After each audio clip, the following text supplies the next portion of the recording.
अगर इस क्वेश्चन को करने के लिए आपके सर ने आपको ये वाला फॉर्मूला बताया है तो गलत नहीं बताया है, बट ध्यान ये रखिए आप लोग कि भाई आपको 1 घंटे में 30 क्वेश्चन करने होते हैं और कैलकुलेशन की वजह से माइट बी पॉसिबल है कि ऐसे क्वेश्चन आए अगर, तो फिर आप 1 घंटे में 10 क्वेश्चन भी नहीं बना पाएंगे। तो ऐसी प्रॉब्लम्स का सल्यूशन ये है कि आप इस तरह के फॉर्मूले जो हैं इनका भी एक लिस्ट बनाएं और उनको आप यूज़ करें, काफ़ी ज़्यादा समय बचेगा। अदरवाइज़ होगा ये कि आप 1 घंटे में सारे क्वेश्चन आने के बाद भी 10-15 क्वेश्चन ही कर पाएंगे एंड अल्टीमेटली बोलेंगे कि कैलकुलेटिव था पेपर।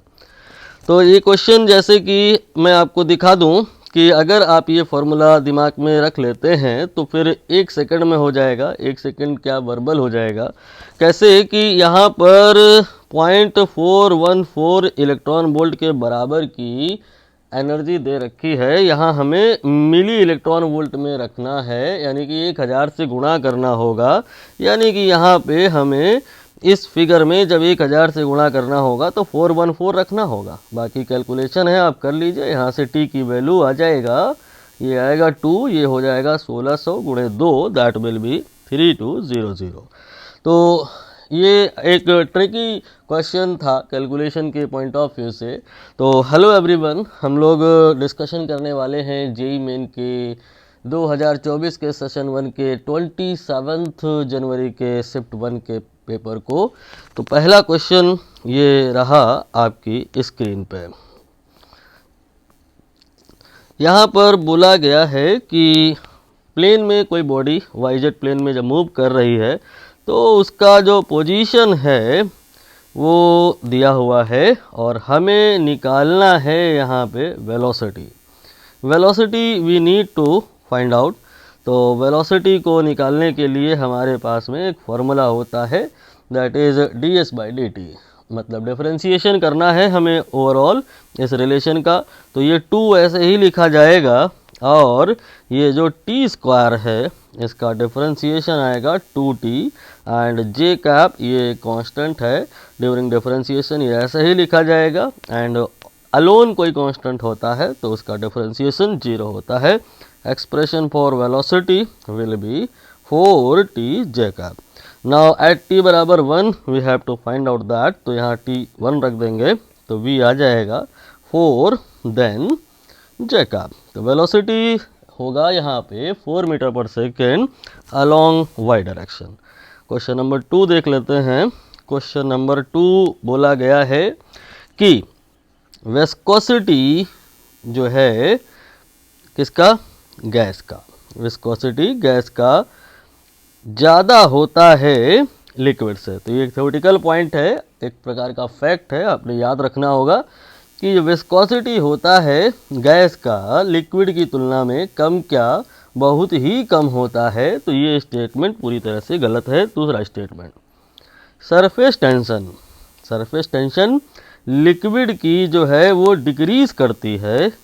किस वजह से, अगर इनसॉल्युबल इम्प्योरिटीज़ ऐड करा दी जाए देन। तो यहाँ पर थ्योरी क्या कहती है कि अगर insoluble impurities like detergent add करा दिया जाए तो डिक्रीज होता है सरफेस टेंशन में। तो ये स्टेटमेंट डिक्रीज लिखा है इसलिए सही है। पहला है इनकरेक्ट और दूसरा है करेक्ट, लिहाजा यहाँ पर सेकंड ऑप्शन हमें टिक करना होगा। अगला क्वेश्चन देख लेते हैं कि यहाँ पे कह रहे हैं कि प्रिज्म में जो मटेरियल यूज है उसका रिफ्रैक्टिव इंडेक्स cot a/2 है and we have to find out minimum deviation. For this purpose we have formula over here. We have to remember that formula. In all cases derivation possible है but हमें यहाँ derivation नहीं करना है, फॉर्मूले को याद करना है। ठीक, वैल्यू पुट कर दिया जाए अगर म्यू का, that will be cot a/2। तो cot तो होता है cos theta divide by sin theta, तो ये आएगा cos a/2 then divided by sin a/2। अब आपने नोटिस करना है कि ये sin a/2 कैंसिल हो जाएगा and result will be that factor will be equal to that factor and cos of anything will be equal to sin 90 minus that thing, 90 minus a/2 over here, and here sin that expression a plus sigma m divide by 2। Now ये sine से sine cancel हो जाएगा। Objective paper है तो ऐसा माना जा सकता है, बट सब्जेक्टिव एनालिसिस में ये जो स्टेप मैंने दिखाया है नहीं करना होता है। इसके बाद में a plus sigma m by 2 will be, ये इससे आप मल्टीप्लाई कर दो तो 180 माइनस a बाई 2 आ जाएगा। अब आप नोटिस कीजिए कि 2 से 2 कैंसिल हो जाएगा and result will be a plus sigma m will be 180 minus a। यहाँ से सिग्मा एम विल बी 180, ये वाला जो a है ये राइट साइड में आएगा, माइनस 2a, ये आंसर हो जाएगा। एक बात यहाँ पर नोटिस करने वाली है कि ये क्वेश्चन रिपीट हुआ है किसी दूसरी शिफ्ट में।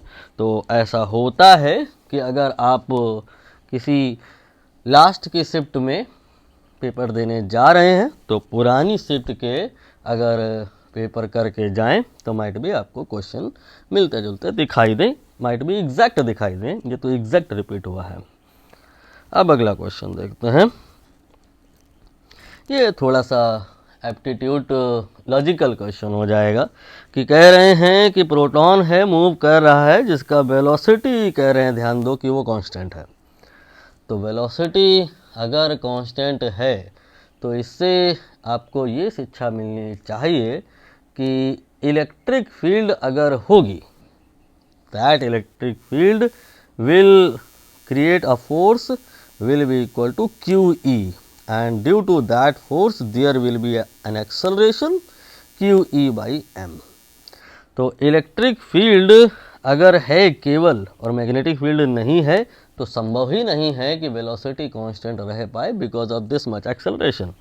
तो जहाँ मैग्नेटिक फील्ड नहीं है, जैसे यहाँ नहीं है, लेकिन इलेक्ट्रिक फील्ड है तो वो संभव ही नहीं है। बाकी सारी पॉसिबिलिटी हो सकती हैं, जैसे कि एज ऑब्वियस पॉसिबिलिटी हियर कि इलेक्ट्रिक फील्ड जीरो है और मैग्नेटिक फील्ड भी जीरो है, कुछ है ही नहीं, किसी प्रकार का फोर्स ही नहीं है, तो एक्सेलरेशन भी नहीं होगा, तो वेलोसिटी ऑब्वियसली कांस्टेंट होगी। एंड इलेक्ट्रिक फील्ड अगर जीरो है, प्रश्न मन में आ सकता है कि मैग्नेटिक फील्ड तो है सर ना यहाँ पे, तो मैग्नेटिक फील्ड की वजह से फोर्स आएगा, तो उस फोर्स की वजह से एक्सेलरेशन आएगा। सही सोच रहे हैं आप, लेकिन मैग्नेटिक फील्ड की वजह से फोर्स आए ये कोई गारंटेड भी नहीं है। अगर ऐसा हो जाए, कैसा हो जाए कि जिधर बॉडी जा रही है, वेलोसिटी है जिधर, उधर ही मैग्नेटिक फील्ड भी हो जाए, तो जो मैग्नेटिक फोर्स होता है वो होता है QV क्रॉस B या QVB sine theta, that will come out to be 0। तो नहीं आएगा magnetic force in the case when theta is 0 and 180 as well. तो ये कह रहे हैं कि मैग्नेटिक फील्ड जीरो है नहीं है और इलेक्ट्रिक फील्ड जीरो है। इस परिस्थिति में क्या इलेक्ट्रॉन कांस्टेंट वेलोसिटी पे ट्रैवल कर सकता है? तो आंसर है कर सकता है, बस थीटा जो हो जाए वो आपका 0 डिग्री या 180 डिग्री हो जाए देन, ठीक है। अब ये तो कभी हो ही नहीं सकता सी वाला।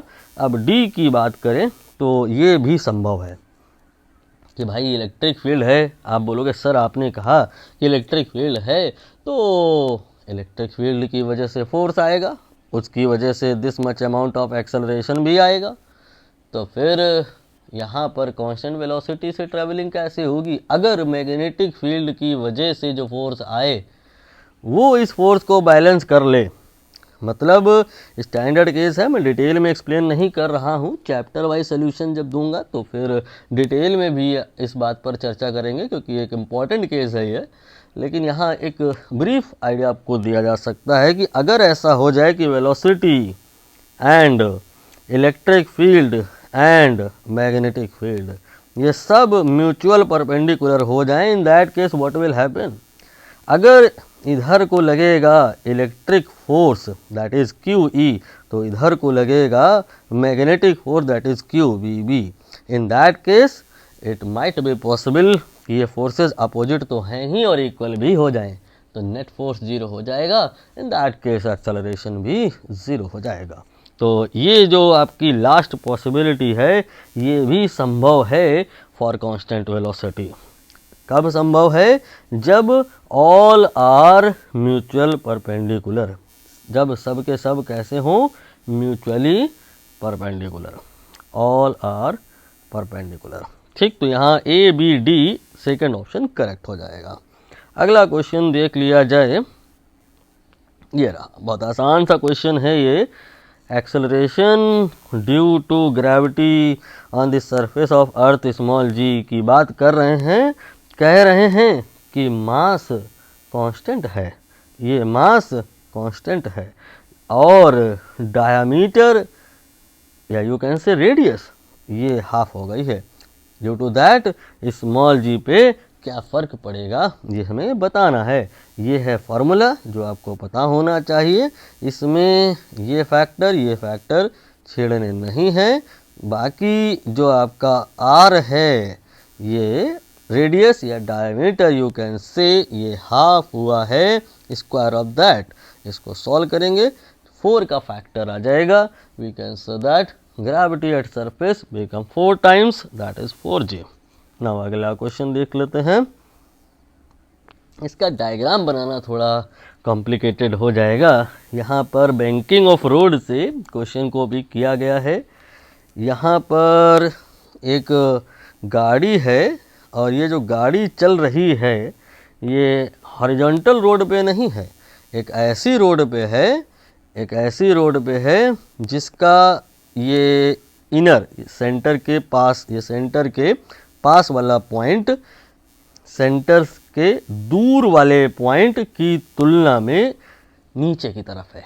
जो दूर वाला पॉइंट है वो कुछ हाइट पे है, माना कि h हाइट पे है, और ये जो a और b है इनके बीच की अलोंग द एक्स एक्सिस जो डिस्टेंस है माना कि d है। तो ये आपका एक इंक्लाइंड प्लेन दिखाई देना शुरू हुआ होगा, इसमें ही नेगोशिएशन हो रहा है एक कार का।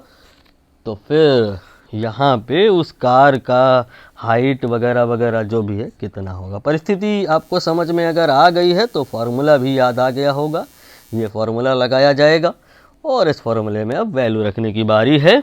h तो पूछा गया है, d जो है वो बताया गया है 1.5 मीटर अपार्ट। नाउ v किस स्पीड पर नेगोशिएशन हो रहा है, that is 12 square of that. ये है r रेडियस, ये है यहाँ पे। देन g की बात करें तो 10। Rest is calculation, when you solve you will get 5.4 into 10 की power -2 in metre and in centimetre it will be 5.4। Now अगला प्रश्न, यहाँ पर नॉर्मली हमें सिंपल सी बात बायजिंग पहचाननी है कि जो पी एन जंक्शन है अगर इसमें जो पी साइड एन साइड है बायस्ड हो गए हैं तो फॉरवर्ड कब होते हैं रिवर्स कब होते हैं ये पहचानना है। तो कंडीशन थ्योरी ये लिखी हुई है, अगर आपको नहीं आती है तो आप इसको नोट कर लीजिए, उम्मीद करते हैं आती होगी। तो यहाँ पर अगर दोनों साइड का पी साइड और एन साइड का डायोड का जो सिंबल होता है वो काइंड ऑफ ऐसा होता है, इलेक्ट्रॉनिक सिंबल की बात करें तो ऐसा होता है या इलेक्ट्रिक सिंबल। इधर में जो ट्रायंगल साइड है ये पी साइड होता है और जो दूसरा साइड है स्ट्रेट लाइन वाला ये आपका जो होता है एन साइड होता है। तो पी साइड का पोटेंशियल Vp और एन साइड का पोटेंशियल N दोनों अगर बराबर हो तो अनबायस्ड होता है। कोई एक बड़ा हो जाए तो बायजिंग हो जाती है। अगर पी साइड एन साइड से ज़्यादा हो तो हम कहते हैं फॉरवर्ड बायस होता है, और अगर पी साइड कम हो जाए तो कहते हैं रिवर्स बायस हो गया है। और यहाँ हमें रिवर्स बायसिंग आइडेंटिफाई करनी है। सिंपल सी बात है, कम ज़्यादा पहचान लेना है। ये जो सिंबल बना है ये 0 वोल्ट को दर्शाता है। तो यहाँ पर ये पी साइड है, ये एन साइड है। पी साइड 2 वोल्ट है और एन साइड 0 है। ये हाई है, ये लो है। हाई है Vp Vn से ज़्यादा है, तो ये तो फॉरवर्ड बायस हो गया। दूसरे ऑप्शन को देख लीजिए, -5 और 0 को तुलना करिए, ये आपका Vp है, ये आपका P है, VP जो है यहाँ VN से ज़्यादा है, तो ये भी फॉरवर्ड बायस हो गया है। आप चेक करिए लास्ट वाला जो ऑप्शन है, फोर्थ वाला, ये वाला, it will be reverse bias. देख लेते हैं, ये P साइड है 2 वोल्ट पर और N साइड है 4 वोल्ट पर, ये VN यानी कि 4 जो है 2 से ज़्यादा है, तो ये रिवर्स बायस हो गया है। नाउ अगला क्वेश्चन है आपकी स्क्रीन पे, spherometer. This is from laboratory manual, unit and dimension से लिया गया क्वेश्चन है। लेबोरेटरी मैनुअल एक अलग से बुक होती है, एनसीईआरटी की थ्योरी के अलावा जो बुक होती है, जिस पर लोग तवज्जो नहीं देते हैं, आपको देनी चाहिए। इसके भी क्वेश्चन खूब सारे भरे पड़े हैं, आप चेक कर लीजिएगा। तो उसमें स्फेरोमीटर का जिक्र होता है, बाकी जो थ्योरी वाली एनसीईआरटी है उसमें स्फेरोमीटर का जिक्र थोड़ा बहुत हुआ है, विशेष तौर पे नहीं हुआ है। बाकी चिंता की कोई बात नहीं है, इसका सल्यूशन हिंट ये है, as the name suggest, spherometer नाम से जो आपको महसूस होता है वही इसका आंसर है। आप हमें ये बताएं कि प्लेन सरफेस में ऐसा क्या नहीं है जो स्फेरिकल सरफेस में है। ये प्लेन सरफेस है, ये आपकी मान लेते हैं कि प्लेन सरफेस है, और अगर हम इस प्लेन सरफेस में यहाँ पर नीचे को फोर्स लगाएं और यहाँ पर ऊपर को लगाएं तो इसकी शेप काइंड ऑफ दैट ऐसी हो जाएगी। तो अब आप बताइए इसमें क्या नहीं है जो इसमें है। सीधा सा जवाब है, आपको महसूस होगा कि कर्वेचर है जो नीचे है और ऊपर नहीं है। तो इसी कर्वेचर को स्फेयर में जो कि होता है मेज़र करने के लिए बनाया गया है स्फेरोमीटर। तो स्फेरोमीटर से हमें क्या करना है, रेडियस ऑफ कर्वेचर जो सरफेस है उनकी मेज़र करना है। ठीक है, तो इसका ये है कि क्या मेजर नहीं हो सकता है, that will be specific rotation of the liquid. दूर दूर तक कोई ताल्लुकात नहीं है, इस स्पेसिफिक रोटेशन की जो यूनिट होगी वही समझ आ रहा होगा कि काइंड ऑफ एंगल वेंगल होगा। बाकी जो कर्वेचर है, रेडियस ऑफ कर्वेचर है, ये मीटर में होता है। तो मीटर में आपका ये भी है, मीटर में ये भी है, मीटर में ये भी है, ये सब स्फेरोमीटर से मेज़र हो जाएंगे, but specific rotation can not be measured. यहाँ पे दूसरा ऑप्शन हमें टिक करना होगा। अगला प्रश्न देख लिया जाए, ये रहा, बस आसान सा लपू सा क्वेश्चन है, 9वीं क्लास में आपने कर लिया होगा इसको। तो relation between momentum and kinetic energy जो कि आपकी स्क्रीन पे है, और इस रिलेशन से समझ आ रहा है कि जो ये P है यानी कि momentum directly proportional to square root of mass, जो कि पहले 4 है बाद में 25। तो अंडर रूट लगा है तो पहले 4 का अंडर रूट लें तो 2, फिर 25 का लें तो ये आएगा 5। तो जो आपके मोमेंटम होंगे 2 और 5 के अनुपात में, रेशियो में 2:5 होंगे। ये रहा। ठीक, अगला प्रश्न यहाँ पर पूछा गया है कि चेंज इन इंटरनल एनर्जी बताइए। Right, change in internal energy, constant volume पे गैस गई है, प्रोसेस हुई है, चेंज इन इंटरनल एनर्जी बताइए।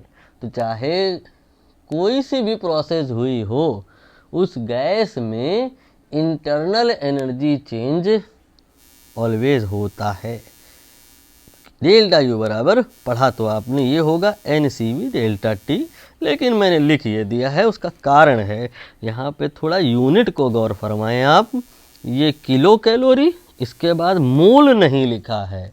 मोलर हीट कैपेसिटी जो अगर हो तो हम इस फॉर्मूले को अप्लाई करते हैं, बट यहाँ तो मोलर स्पेसिफिक हीट कैपेसिटी नहीं है, यहाँ स्पेसिफिक है इन टर्म्स ऑफ मास।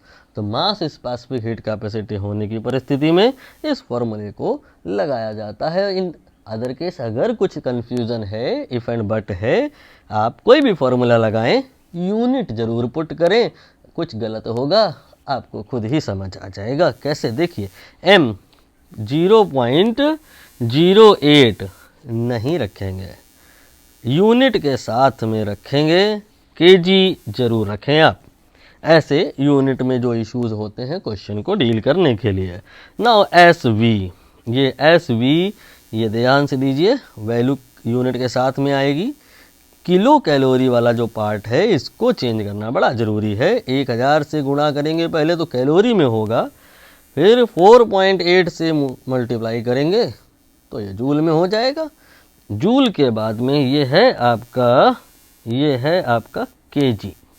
ठीक, तो केजी से डिवाइड करें, इसके बाद में बाजू में डिग्री सेल्सियस। अब आप एस का वैल्यू रख चुके हैं, डेल्टा टी का वैल्यू उठा लें, that will be 5 degree Celsius. ठीक, अब आप समझ पाएंगे, कुछ कहीं गलत हुआ होगा तो हिंट मिलेगा। केजी से केजी कैंसिल होगा, डिग्री सेल्सियस कैंसिल होगा, and your final answer will be in joule. यहाँ पे भी देख रहे होंगे सारे आंसर जूल में हैं। ठीक, तो इसको सॉल्व कर लें आप। Nothing is big in calculation, ज़्यादा मुश्किल नहीं रहेगी। जब आप सॉल्व करेंगे तो 284 अप्रॉक्सीमेटली आएगा, थोड़ा आगे डिजिट्स भी आएंगे, राउंड ऑफ करेंगे तो ये थर्ड ऑप्शन हो जाएगा। अगला प्रश्न देख लिया जाए।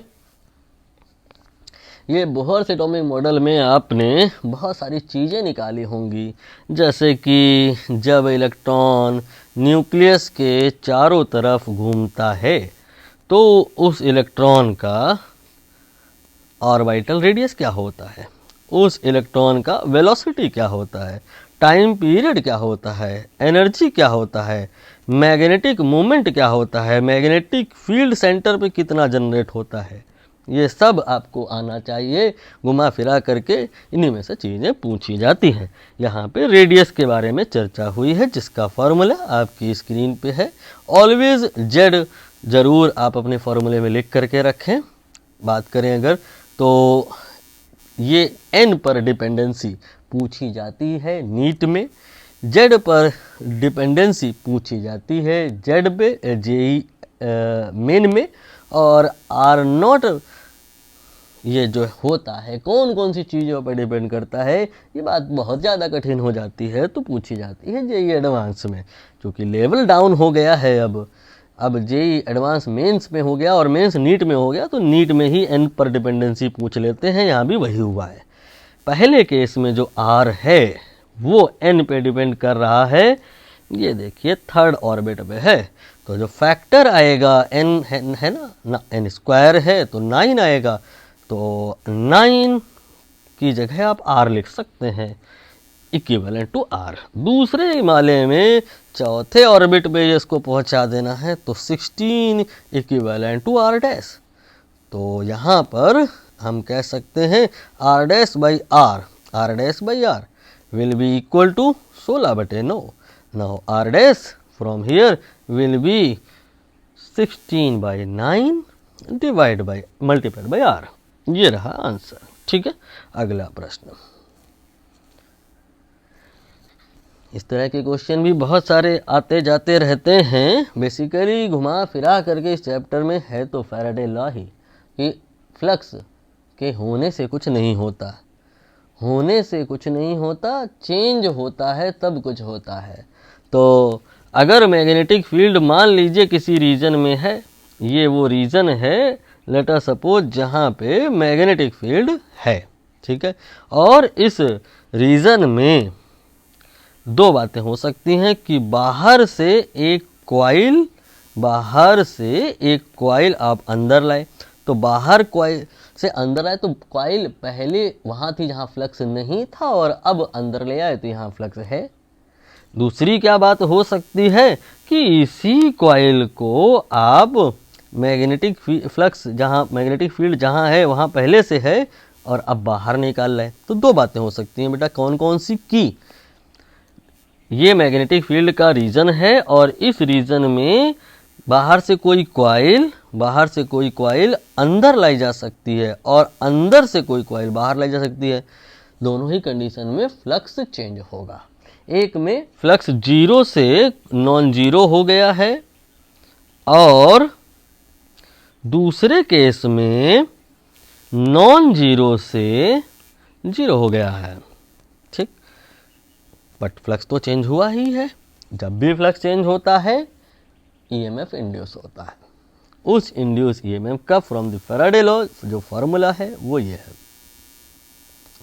इस फॉर्मूले में आप ध्यान दें प्लस भी है माइनस भी है। रिमूवल इज पॉजिटिव, मतलब जब आप बाहर निकाल रहे होंगे कॉइल को, दैट टाइम जो फ्लक्स लिया जाएगा विल बी पॉजिटिव, और यहाँ पर रिमूव ही हुआ है। तो आंसर जो नेगेटिव वाले हैं डिस्कार्डेड, या तो दूसरा होगा या तीसरा। अब एग्जैक्टली होगा क्या, वैल्यू पुट कर दीजिए बी 4 और ए निकालने के लिए इन दोनों को गुणा करें। 2.5 मीटर लंबाई है, 2 मीटर चौड़ाई है, दोनों को जो गुणा करें तो एरिया निकल आएगा, it will be 5 metre square. तो बी की वैल्यू रख दिया जाए, 4 आएगा, ये 5 हो जाएगा एरिया के स्थान पर, और theta cos 60 1/2 divided by T, time ये है 10 सेकंड। सॉल्व कर लीजिए, आपका आंसर आ जाएगा 1 वोल्ट। प्लस काहे के मारे, क्योंकि आप रिमूव किए हो। इसके बाद अगला प्रश्न ये रहा।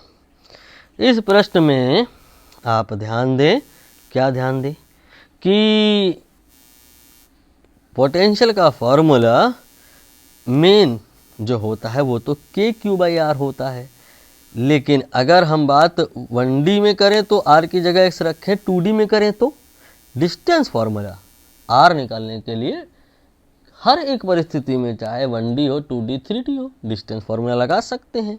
इस फार्मूले का यूज़ हो सकता है, 3D में ये हो सकता है। अगर इस तरह से बात नहीं समझ में आ रही है, बिल्कुल भी चिंता ना करें, हम डायग्राम बना के आपको समझा देते हैं। ये एक्सेस हो गई हैं, एक्स एक्सेस है, ये वाई एक्सेस है, और यहाँ इस प्रश्न में 2 पॉइंट लिए गए हैं। कितने? 2 पॉइंट, ये ए है और ये बी है। ए वाले का कोऑर्डिनेट √6,0 है, आप हमें बताओ इसका ओ से दूरी कितना होगा। बी वाले का कोऑर्डिनेट √3,√3 है, आप हमें बताओ इसका ओ से दूरी कितना होगा। सारी दूरियां ओ से निकाल रहा हूं मैं, क्योंकि ऊपर ही तो चार्ज रखा है। दूरी जब आप निकालोगे तो चाहे ओ ए निकालो चाहे ओ बी निकालो, आएगा ये 6 मीटर।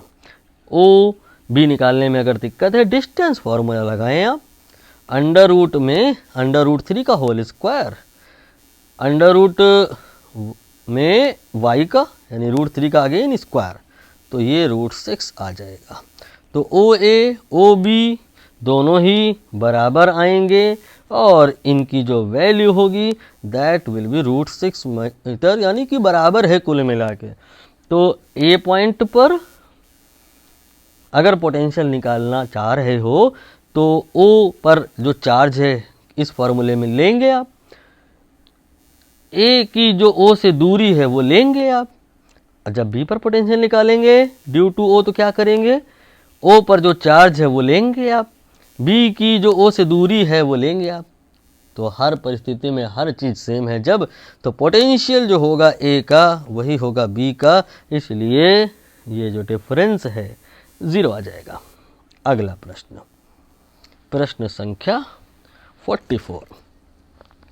ये प्रश्न डुअल नेचर से लिया गया है, थोड़ा सा कंफ्यूजन क्रिएट करने वाला हो सकता है।